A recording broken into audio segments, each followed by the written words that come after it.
Welcome to the Operate Podcast, where we give you a behind-the-scenes look at company building from the perspective of the builders themselves. This is how we operate. Welcome to the Operate Podcast. I'm Kerry Ransom. Today's episode is sponsored by Operate, a new tech startup investment and company building platform based here in Southern California. We've got a number of amazing founders already in the Operate family. So if you're looking to join, you're looking for help with your startup, opportunities to work with the next generation of high growth companies, or you want to be part of the startup community, you can go to operatestudio.com to learn more. I'm excited to have Larry Gulko with me on the show today, and I've really enjoyed getting to know Larry over the last several months, even though it's been all through Zoom and the virtual reality that we now currently exist in. But he's joining me all the way from Boston today. And before we get to hear from Larry, let me give you a quick introduction to him. I would call Larry a brand guy. He architects them, he coaches executives about them, he helps position them to compete more effectively in this rapidly changing environment that we're in. And he does that across all stages of company, all sizes of companies as well. He founded and moderates the annual CEO Brand Leadership Roundtable at Harvard Business School, which is now celebrating, I believe, its 12th year. He also creates and moderates CEO Fireside Chats, showcasing iconic leading brands and their leaders and the dynamic folks around those brands that are driving their growth and the stories. He also created a brand new day retreat, which was a way for him to provide immersive experience for company management in brand building as an experience. And so we'll definitely spend some time talking about that and what he's seen people learn through that retreat on the show today. He's been a mentor, he's been an advisor, he's a coach to many schools, companies, and organizations as well. Larry, you're a multifaceted guy. Thank you for joining me on the Operate Show today. Thank you, Kerry. It's nice to be here. And it's nice to be, bi-coastal. That's right. I know in the Boston area, it's getting dark at 4:15 and it's getting dark and dreary. And a couple years ago at this time, I was giving a keynote speech at the University of California in San Diego. And I love your weather, and I would love to be playing golf at Torrey Pines right now instead of being in Boston, believe me. But, we're all doing what we're doing, and we have to just do the best of what we can, we're handed right now, and hopefully everybody stays safe and stays well, and we come out of this better than how we went in, That's right. Well, and in this environment, we can use a Torrey Pines virtual background to remind us of how beautiful it is. But yes, that is a great place on this planet for sure. Yeah. So Larry, I gave a brief intro to your brand leadership retreat that you started. Right. What led you to create that? Let's start there. Well, it's interesting. I've been helping companies build brands for like 30 years. And as a consultant, and I really don't like the word consultant, and so I position myself as either executive coach, I'm actually a brand strategist, or growth advisor. But consultant to me is just kind of a word that is so commoditized, I just don't like it. Mm-hmm. And I said to myself, I've been doing this for years, but I never had a product or a program that I can really hang my hat on, my brand name, something specific. So for example, for years, Kerry, if I knew years ago, I would say, hey, Kerry, who do you know in your area? You might want to recommend me to have a conversation with a chat. Maybe they want to engage me, help them take the brand next level. And you give me a few names and I give a proposal. But I've done that for years and years. And many of us have been doing that. So I said, I think it's time to reinvent myself, reposition myself. Besides being a growth advisor and a brand strategist, I want to create a program. I really don't want to write a book. I started to title a book. The book takes a long time, so I put that aside for now. But I want to create a program or a venue that no one else is doing. So I've always been telling people, and as I advise clients, don't try to be the best, be an only. What can you be an only at? And right now, as I Googled the world and so forth, nobody's really facilitating, offering a one-day retreat.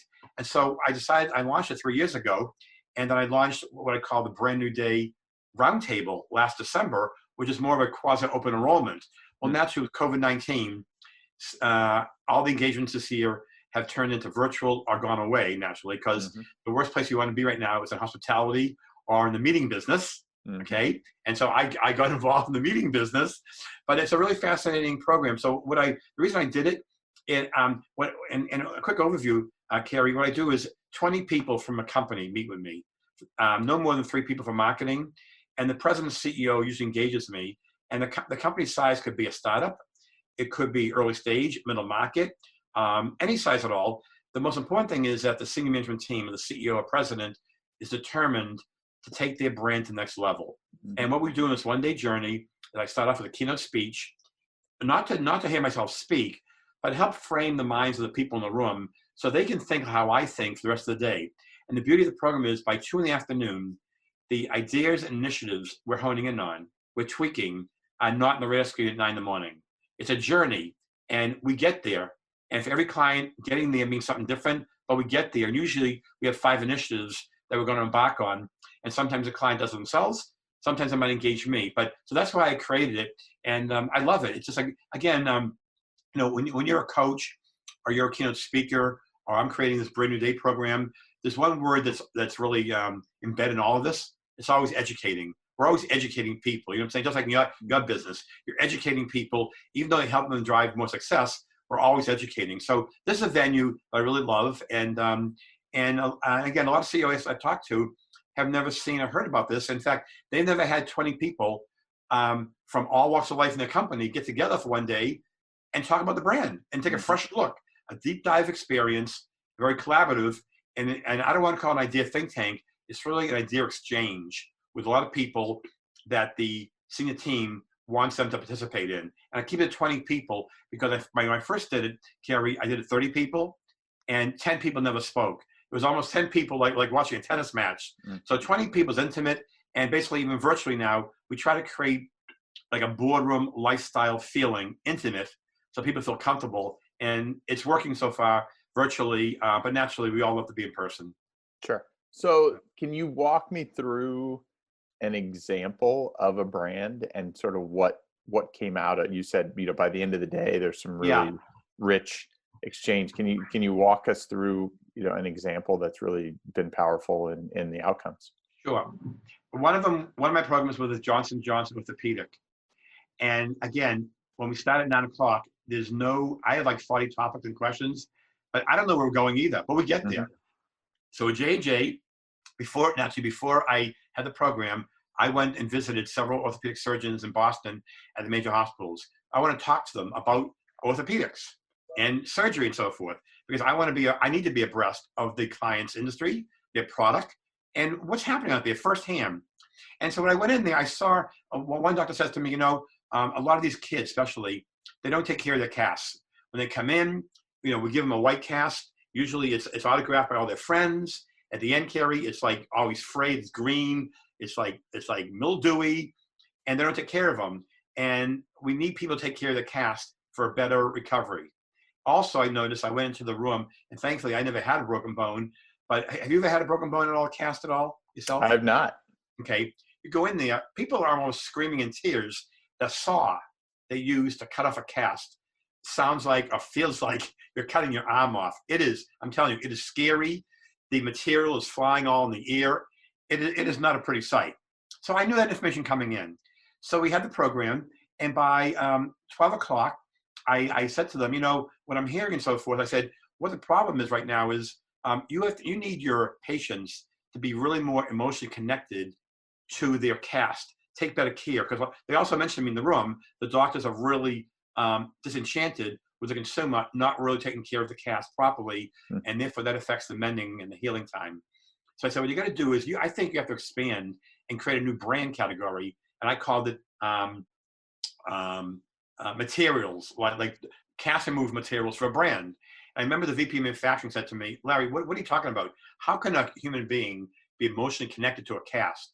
I said, well, do you think little Tommy at 10 years old will take care of his cast if it has, for example, a San Diego Padres logo on it, or an LA Dodgers logo on it, or a New England Patriots logo on it?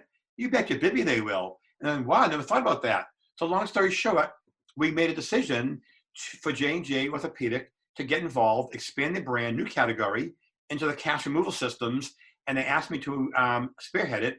And I got the licenses with the Major League Baseball, NFL, and so on, Bobby, camouflage, neon, all kinds of great selections. So therefore, when you go into the doctors, you can pick which cast you want, And you will then emotionally, you are emotionally connected, you'll take better care of it. And so if I went, for example, to Dr. Carey says, oh, I only have white.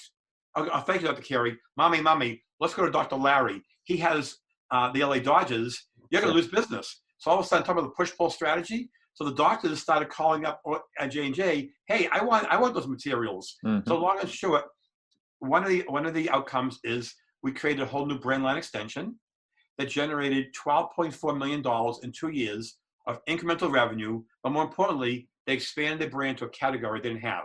Mm-hmm. In addition, I mentioned earlier about the cast being so loud. There's a competitor called Stricker. And anyhow, J&J took 1.5 years, and they were determined after my program. Again, this is after 1 day. So they're really into me for 1 day investment. But the 1 day investment of 8 hours is intensive, and we get there, and great things happen.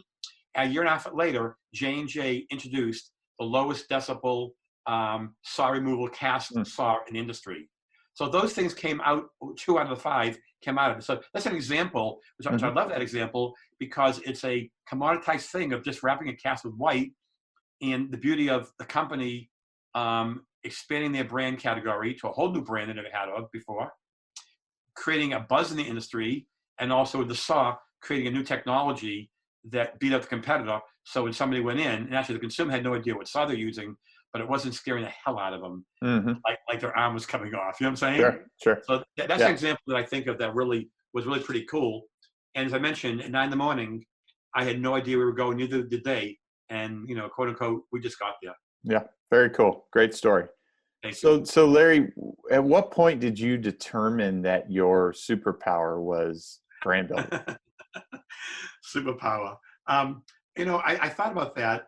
Somebody asked me that about 2 weeks ago during an interview. It all came back to when I got my master's at Babson College, and Babson is recognized as the #1 entrepreneurial school in the country for 25 years straight by U.S. World News Report, Forbes, and so forth. For some reason, the school has great brand identification and awareness internationally in Europe and China, and domestically. For some reason, in the West Coast of the United States and California, the Babson brand is just not as well known as other places. I don't know why, but it just as is. So anyhow, I got my MBA there, and I took 2 courses there, and one was consumer behavior, and one was creative problem solving. And it opened my mind that one time in consumer behavior, we were talking about why Lay's potato chips. I mean, it's funny how as we get older, I can't remember the movie I saw last week, but I can remember something that happened, like 30 years ago, right? So the professor was talking about the consumer behavior attributes and why Lay's potato chips was the #1 chip in Detroit, and Y's potato chip happened to be the #1 chip in Boston. I found it fascinating. And creative problem solving, it really pushed you to the edge of thinking, almost like you feel that, like, sometimes the exercise, take a paper clip and tell me 1,000 uses of it. So it got my mind to think. So because of those 2 courses, I became not just curious, but really curious about consumer behavior, about why we buy what we buy. And I was thinking, ask my parents. I said, my mother, why did you go to that salon versus the other salon? Or my father, Dad, why did you buy the Chrysler versus the Ford? And all of a sudden, my mind was spinning. I'm saying, this is really cool stuff. And I think that was the defining moment to make me want to really research and study more brands, but more importantly, why we buy what we buy, according to our lifestyle, our demographics, our psychographics, our egos, everything. It's like a friend of mine just got a Mercedes, and he said to me, Larry, do you know why I bought the Mercedes? I said, why? He said, 1 word, ego. I said, what do you mean, Jeff? He goes, when I'm driving that car and I see the Mercedes logo on the steering wheel, I feel like $1 million. And I'm sure many people, even clothing, I mean, people see the Polo logo or the Louis Vuitton logo in the bag. I mean, really, I'm just saying, is any women's bag worth $2,000? It's not even leather? No. Rationally, no. But emotionally, if you want that product and you want that Louis Vuitton, and even if you paid out your credit card, 12 months installments, if you want it, you're going to find the money. So I just find the whole consumer behavior, consumer affection really fascinating. And that basically has led me for decades to just focus in on, building brands. Great story. I think I have to hone in on that one word though, is curiosity, right? Curiosity, Yeah. that's the number one attribute that I hire for when I'm hiring people, because particularly in startups, there's Right. a lot of need for curiosity to go figure things out. And so clearly in your case, that curiosity around why do people buy what they buy, why do we do what we do, led you on that journey to develop a Yeah. passion for brands, and why does this brand win versus this brand, and what caused them to stand out. So super cool. Thank you for sharing that. Well, Carrie, just to follow up on that a second, I gave a speech a while ago in Vegas, and the speaker before me was the founder of Zappos, Mm-hmm. and someone asked, "How do you hire your employees?" Because it really piggybacks on what you just said. He said two things: we hire them on curiosity. We want to make sure they love our brand, love our shoes, love what we do. And number two, we want to make sure they live and breathe. They're a good brand ambassador. What we do is, after 1 month of being employed, we offer that new employee $2,000 to leave. And if they leave, we're happy. That means we didn't make a good hiring decision. So they purge people out immediately within 1 month to those people who aren't curious and who are not living and breathing the Zappos brand and living the culture. And they're not mad. They're saying, thank you, it just didn't work out. But I think it's pretty cool, and it's pretty bold and disruptive to offer an employee $2,000 to split after 1 month. That's right. It's pretty That's cool. right. Yeah, great. That's a really unique strategy that they use there. Yeah. So as you think about brands over your several decades of doing this that you really admire, what brands would you hold up and say, I just really admire what they've done or what they stand for? Yeah, something? I believe the best brands out there are specialists, not generalists. People that own something. And sometimes I give an example, like in department stores, for example, there's a little makeup department, and that makeup department became a best-known brand called Sephora. Mm-hmm. So I admire Sephora. They're focused. They know what they do. They know what they don't do. They're not into other categories. They're into women's makeup, and that's it. Mm-hmm. And that's what they're famous for. And if you go back in time, even, it might sound silly, but when I give a keynote speech, my first slide I say to people is that if you really want to be a great brand, be the Q-tip of your industry. Mm-hmm. Q-tip, again, when you think of it, is singular. They stand for one thing. When someone comes to your house, Carrie, do they say to you, hey, Carrie, do you have any cotton swabs? No. And it's more powerful than Kleenex, because years ago people said, give me a Kleenex, now it's do you have paper tissue? And Xerox, they used to say, give me a Xerox copy, and now it's make a copy. But nobody says, give me a cotton swab. So again, Q-tip is singular. They're not into shampoo. They're not into conditioner. They're not into baby wipes. All they do is one thing, and they've been acquired several times by different companies, but they stick to their knitting. So I admire that kind of brand. I admire a brand like Nordstrom's that's never had a return policy in 85 years. Okay? When you go to Nordstrom's, their goal is, how can I make your visit happy? And they empower their clerk, who could be a salesperson from college, to make an adjustment under $750. They're empowered. So they don't want you to go away mean or whatever. You have no slip, no problem. I mean, to me, that's great. Almost like L.L. Bean for years did the same thing. L.L. Bean, my friend's sister worked there, and during orientation, they teach you one word. And the word is yes. Can I return it? Yes. It's broken? Yes. The zippers are working? Yes. Yes, yes, yes. And to me, those companies that companies that treat their customers like their best friends are the ones that I admire. Other companies I really admire. There's so many, but I would say even you look at people like Tide, Tide Stick and Bombas socks and Bose. They're brand category leaders. Take Bombas. Bombas started as a purpose-driven company. In 6 years, only 2 people have left Bombas. That's it, 2. And in 6 years, Bombas has donated over 39 million pairs of socks to homeless. They started with a purpose. They wanted to help the homeless, and socks was the product. And during the pandemic, the socks business has gone through the roof. Why? Because in a time that we're really feeling bad about ourselves, we're feeling down, we're feeling like Michelle Obama said, everybody has some low-grade depression. Bombas is a product that makes us feel good. And Bombas socks are colorful, they're comfortable. Hey, why not? I'll buy a pair of socks. Like the CEO Talbot said to me the other day, Larry, you know what's fashionable? Anything above your belly button today, right, or anything on your feet. If you walk around the house, Kerry, when's the last time you put on a pair of men's shoes or loafers? We're wearing sneakers and wearing flip-flops, right? Mm-hmm. So socks are a comfort item. So I admire them because they're purpose-driven. I admire other brands purpose-driven, like Tom's, like Newman's Own, like Warby Parker. I admire companies that are doing good and good brand citizens, because I was told years ago from the CEO of Merck Pharmaceuticals, purpose before profit. If you have a perfect purpose, or not saying you got to start as a purpose, but if you create a purpose that it's near and dear to your heart, you will win the hearts and minds of the consumer. Good stuff. Well, thank you. You're welcome. So good transition too. This has been a wild year. I mean, we were talking a little bit about this before. Very disruptive for a lot of companies.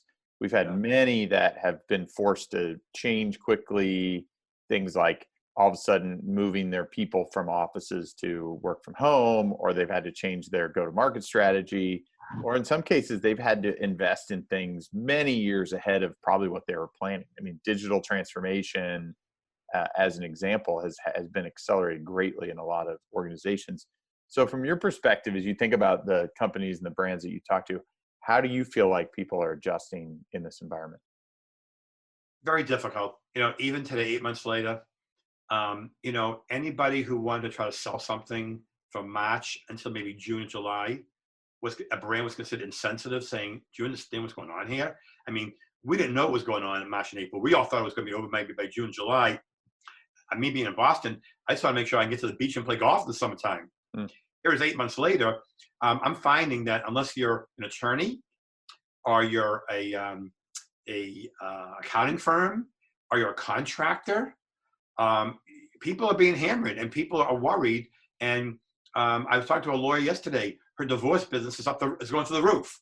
People getting divorced. I mean, let's face it, we're together 24/7, and the divorce, a major law firm in Boston, the divorce business is booming. And so I think people like that, they don't need to be in front of people to sell a product because they're service-driven. I think anything service-driven is doing okay to a degree. But I find that, and I hear the word pivoting all the time. And, I'm pivoting, Kerry, you're pivoting, we're all pivoting, but it's still a challenge. I mean, anybody says it's easy, even though like you and I today doing a virtual, interview, it's great. I love being with you. But I mean, I wish you and I were talking in person on a podium and in front of 400 people. I wish I could meet the people and shake their hand and give them a hug and have a cup of coffee with them and have interpersonal connection, but we can't. So anybody listening to this podcast, whatever, I appreciate them listening to it.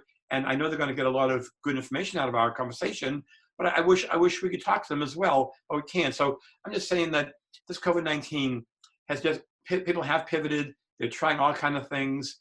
There is a little over communications because people are groping. How can I reach my customer? How can I reach my prospect? And I'll tell you, myself included, before COVID-19, and I've been doing this for many years, I was maybe on LinkedIn, maybe 1 hour a week. So busy having coffee with people, having meetings, networking, like you, everybody who's listening here, we're all moving and grooving. We're doing things. I'm probably on LinkedIn 2 hours a day. People, in fact, Kerry, you and I found each other on LinkedIn. And so I've never used LinkedIn before. And now it's a focal point, but LinkedIn is really powerful. I got to know the CEO of Converse Shoes through LinkedIn, and he was in my Harvard program last Thursday night. I've never met the gentleman, but we've Zoomed 3-4 times. And he's like a new friend of mine, just like you and I. And so I think that the LinkedIn, not the LinkedIns of the world, LinkedIn, I believe, has been a dramatic asset to people who want to reach out to find like-minded people, not really selling something, just make a friend, not a sale, just make more friends and engage in conversation and see if something possibly, some synergy might happen in the future.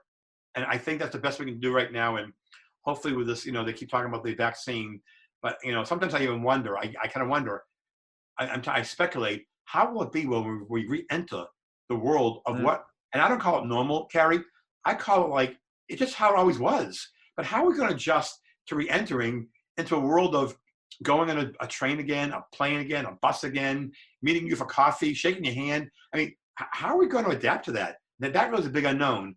But, I think a majority of people, you see it on TV. So I say to myself, my family, my wife, if the only thing I'm affected on is right now disruption to a degree of income, when I watch TV, are people that have food for their babies, their children, they don't have water, they're being evicted, You see what I see on TV. It is horrific what we're seeing.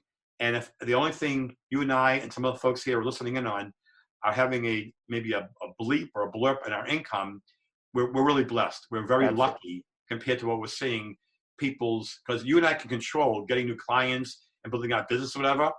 But people who are out of jobs or have no insurance and have no food for family, they can't control it. They are really hard times, and I empathize. And I wish I could go to Texas and other places and help them out, because I think as a community, as a country, I think the one thing I've seen that people have gotten kinder and more empathetic, and kind is really the word. A lot of my neighbors and people, they're reaching out, Larry, how you doing? Are you okay? I think people are just getting kinder because we're worrying so much, and we're worrying about our fellow neighbor and our family, and we're just worrying in general. And we have right to be, because we've never experienced or witnessed this unprecedented, I call it a plague. Some people call it epidemic, pandemic. It's a plague. Like, we've never witnessed it in our country.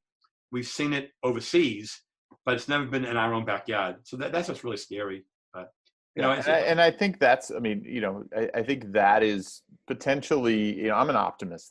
I think that this is the silver lining me too.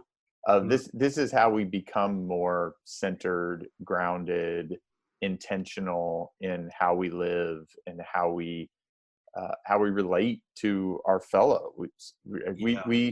We definitely have had an era that is probably longer than you and I would even acknowledge, of comfort and complacency and disassociation to a large degree as well. And I think this has forced us all to really reevaluate what values matter, how we can, to your point, help each other, be kind to one another, be a little bit more selfless in how we live and how we are. And so to me, that is hopefully the more permanent aspect of what comes through the other side. There's a lot of work to be done in this country to create a more thriving United States for everybody. And I think that is something that we all can probably get behind. And I'm hopeful that there is a rise in support and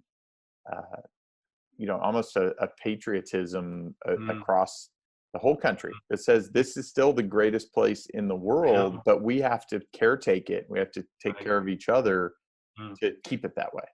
But I'm hoping post-pandemic, we don't lose those mindsets and those behaviors.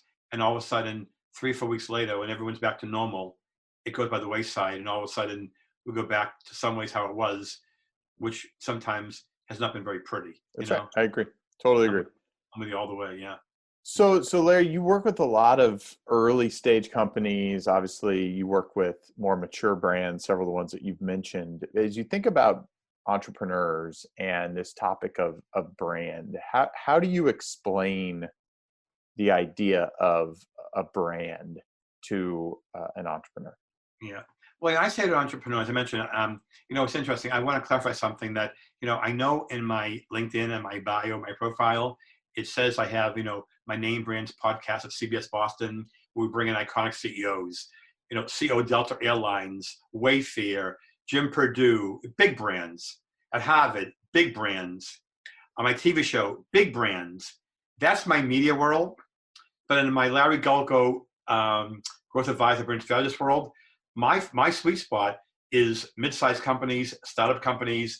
If Delta Airlines or J&J asked me, hey, Larry, do you want to do a project? I'd love to do it, but they're not my client. They're not my target. And some people kind of think sometimes that they can't, that I'm not reachable, except because I'm too expensive, because I just deal with J&J. I'm telling you, that can't be further from the truth. And you and I both know this, as we're entrepreneurs ourselves.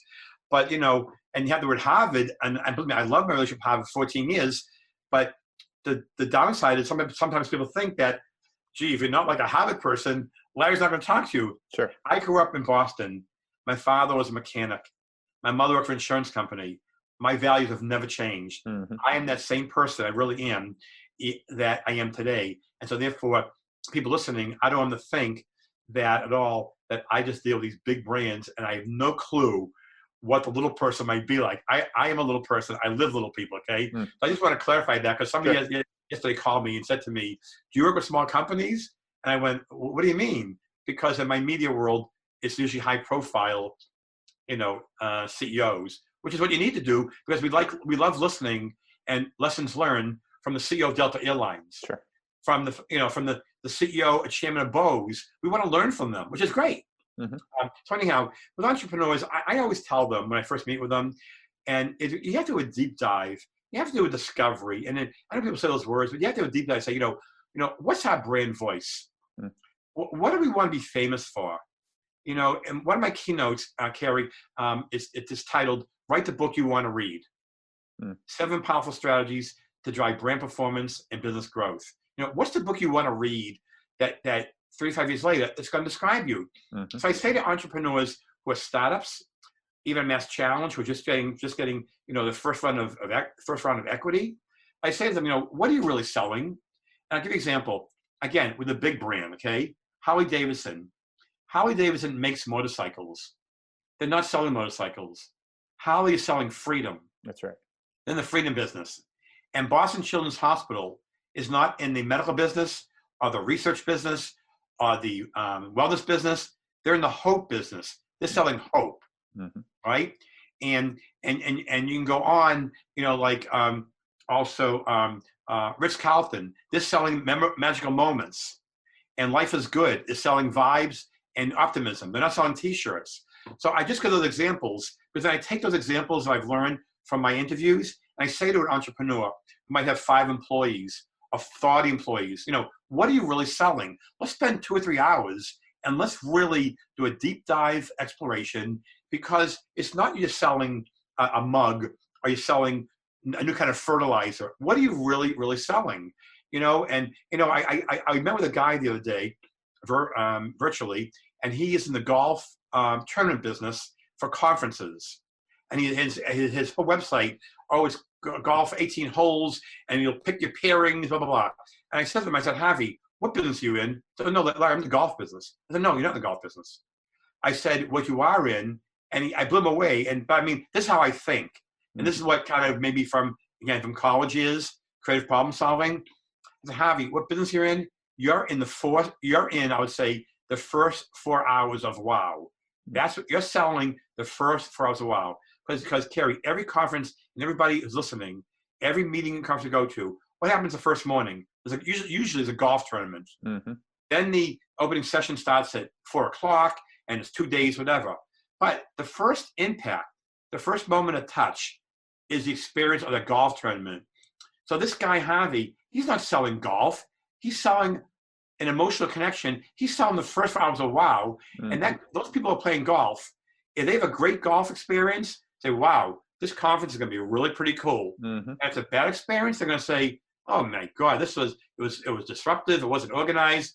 I hope the rest of the conference is better. That's right. So and when I was talking years ago to I just thought of another golf example, to the head of golf for Marriott International, he told me the most important thing of his brand is his bathrooms. When you go to a golf course, male or female, the first thing you do before you tee off first hole, you go to the bathroom. Mm. If that bathroom has paper towels all over the floor, it's filthy, it's odor, what does it say about your food, your hotel rooms, your mindset, what's important to you about your brand? Mm-hmm. So I tell these, I share the entrepreneurs these examples saying, what are you really selling? What's your brand voice? What's the book you want to read, okay? What's authentic about you? Why should I buy your brand versus any other brand in the space you live in? And be authentic and real. Don't just tell me we have a better one, because anybody can be good or better. That's easy. But what are you doing to be exceptional and real distinctive and authentic and unique that is hard for a competitor to dislodge you? So I go through this idea exchange and collaboration with them. And many say, Larry, I've had other consultants per se, and no one's ever asked me that. They always give me like professorial textbook stuff. Well, textbook stuff is not going to win. So I think that's what sets me apart from other people. That's how I think. I get into pricing later on. I don't care about pricing. I want to know. And I also tell entrepreneurs, many entrepreneurs, and maybe you find the same thing, Carrie, in your experience. many entrepreneurs find it hard. They shy away from charging a premium price. They're scared. Mm-hmm. They're scared to charge too much money. Mm-hmm. And I get it. But if your experience that you're delivering is inferior, then you can't charge a premium price. Mm-hmm. But if you feel your service or your product, okay, is a premium product and has unique value that really is perceived like any other brand, you should be proud to charge a premium product. I'm not saying rip people off, sure. But there's nothing wrong with charging a price that aligns with the value and benefit driven with that product. Mm-hmm. Nothing wrong at all. That's right. You know, and many products you and I buy, we think they're overpriced. I mean, seriously, when you think of a cheese pizza, is it worth $2? I think it's nuts. And honestly, I won't buy it. I'll buy a pizza $25 with 4 toppings, but a cheese pizza? I mean, I think it's crazy, but people are buying it. But that's consumer behavior. What I buy, what you buy, other people buy. We have different mindsets. And it's like, you know, a friend of mine founded Wheels Up, the private aviation company. I have friends of mine who are very, very affluent. They can afford a private jet, but they don't see the value of paying $34,000 round trip to fly in a private jet from Boston to Fort Lauderdale. They'll fly first class. They'll buy their wife a $20,000 diamond ring, whatever it might be, but they don't place a priority, even though they have the money. So it's a mindset. So I say to the entrepreneurs, think of your customers. What's their mindset? And also, I also say to them, we want to break down the barrier saying no. Because usually entrepreneurs will tell me how great the product is, oh, it's amazing, it does this, everything, fine. I know the story, I get it, fine. But after you tell your story to a potential customer, why do you hear them say, you know, thank you, but nah, I'll pass. I'm going to go to somebody else. Why do you hear the word no? So I want to focus on, with an entrepreneur, why do you hear the word no? Sometimes more than why you hear the word yes. Because we all know why yes is. Mm-hmm. Because if you can't fix no, you're going to hear a lot more no's. But sometimes if you find out what the no's are, it could be one little thing and you'll suddenly go, gee, I never thought of that.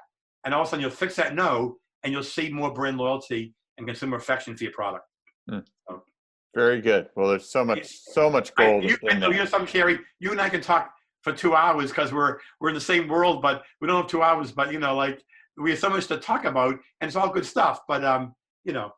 Yeah. So much good there. So Larry, yeah. Let's go, into one other area. I meet a lot of founders. They talk about names, the name of the company, the name of the product. How important do you find naming is in that brand building process? You know, naming is a really interesting topic because, first of all, it's very important. It's extremely important. But you build your brand voice around the name. You know, there are names that are descriptive and names that, I mean, really, can you imagine years ago if you were in the boardroom, what maybe was it 25 years ago maybe, and someone said, you know, let's name our brand Yahoo. Mm-hmm. You would say, what Yahoo? What are you nuts? Why would we call it Yahoo? That's like Yahoo. I mean, that's crazy, right? When you buy Crest toothpaste, what does Crest mean to you? I don't know. When you buy Tide, when you buy Listerine, you know, there's so many brands out there. I mean, how about a brand of shoes called UGG? UGG is like almost a negative sounding name, but you create a brand voice, and you need a great brand name that's memorable. And experts will say, don't have a brand name more than 3 like syllables, you know, like chew, whatever. Mm-hmm. And if, for example, take like Amazon. Amazon came out with a Kindle. What's a Kindle? I don't know. But they could have been more literal and said, let's call the Amazon auto reader. Could you automatically read? But how boring is auto reader? It's very industrial, commercialized sounding. So you got to say to yourself, you want to create a brand name that resonates, that sounds good, but also many times you might need a tagline or something to reinforce what it is. You know, so Kindle might have had Kindle, you know, the all-purpose, take anywhere, you know, book reader, whatever it might be. You know what I'm saying? So mm-hmm. I think you got to be comfortable with it. And it's very subjective. It's like logos. You know, my logo right now, my logo is like a terracotta color, like the colors of Italian roofs. And my friend has a company's logo is red, and some people are yellow. And, you know, that's very subjective. And so is branding. It's like, you know, you just, you know, rebranded your company, you know, to be Operate, right? And I'm sure you had a reason. And somebody say Operate, you mean, are you operating on people or, you know, but it's a reason for it. And after a while, the people you deal with and the people who are your clients, the way to operate is going to be just like Crest and Tide and Biz and Buzz and, whatever. You know what I'm saying? Like, we just get used to it, but we don't analyze it, like North Face or something like that. North Face is a great brand, and Canadian Goose is a great brand name. And because it connotes warmth, and they build it up with, if it's 10 below zero, you won't feel cold, whatever. So it's descriptive. And there are other brands that don't do that. But also, I can think of two brands that they put their name on everything. And that's General Electric and Sony. Sony Handycam years ago, Sony cassette player, or Sony Walkman. But that's very unusual to have a company put their brand name on everything. And I would tell the audience here, new camp, new brand. Levi's is known for blue jeans. Levi's wanted to create khakis years ago, and they failed with khaki Levi casual wear, active wear. They created Dockers. 99% of the customers out there, consumers, have no idea who sells Dockers. Or do we care? We buy brands, not companies. Like if you buy Skippy peanut butter. And another thing, what does Skippy mean? Skippy? It's a peanut butter. But we know Skippy, right? But do we know who makes Skippy? No, and we don't care, right? We don't care. So I think a brand name is really very personal. It should sound good. I mean, Skippy could be a pair of pants, but it's peanut butter. But we know it is that for, 50, 60 years. I remember years ago it was owned by CBC International. But, a brand name, is something that's near and dear to you, and it has to feel good. I mean, like my program, Brand New Day, to me, is very descriptive too. It's basically you come for a day, and it's going to be really a brand new day for your brand, because we're going to go places you've never been before. And that's why I call it Brand New Day versus I could have called it Finesse. I could have called it Futuroso, anything I want. But Brand New Day, to me, felt the best for me. And that's why I selected it. Yeah. Well, I think there's a lot in there. That's great stuff, Larry. Yeah. And I think, the one thing I'll take away is there isn't a single way to do this. Right? Exactly. I think you shared a lot of words that I tend to gravitate to as well, which are feeling, authenticity, what works for you. I think there's a lot in there for people to think about, and thank you for sharing all that. The other one, I'd love your perspective on it. How do you think about story and storytelling when it comes to brands? Okay. Well, I believe that marketing is all storytelling, and I also believe that a great successful brand is not the result of a great marketing campaign. It's about building a great business story. When you have a great business story, like I mentioned earlier the name Newman's Own. Newman's Own donates $800 million to children's charities and sadly to young kids who are suffering from cancer. So when you go to the store and you see the Newman's Own product and selling for $2.49 marinara sauce, and you see Barilla selling for $1.89, but you as a consumer, with the story that's behind Newman's Own, you can relate to it and you feel good about it. Again, you mentioned earlier about feeling good. You don't mind spending 50 more cents for Newman's Own because and you feel good. Again, you feel good. There's an emotional connection that the 50 cents more you're paying for Newman's, okay, is going to be going helping children, which is near and dear to your heart. Now, does Newman's Own make the best pasta, pizza, popcorn, lemonade? I don't know. They make 300 products. I buy a lot of them, and they taste great to me. But when I see that label, that sign on the pizza, 100% go to charity, I just feel good. So I want to support a brand that I feel is doing good. Okay. And then again, so in terms of storytelling, that storytelling is powerful. So if you can tell a story like that, it's really pretty cool. Like, I mean, Delta Airlines is another one, for example, in storytelling. Delta Airlines is people don't know it. Many people don't know this. They're the largest supplier with the Red Cross of blood to the Red Cross.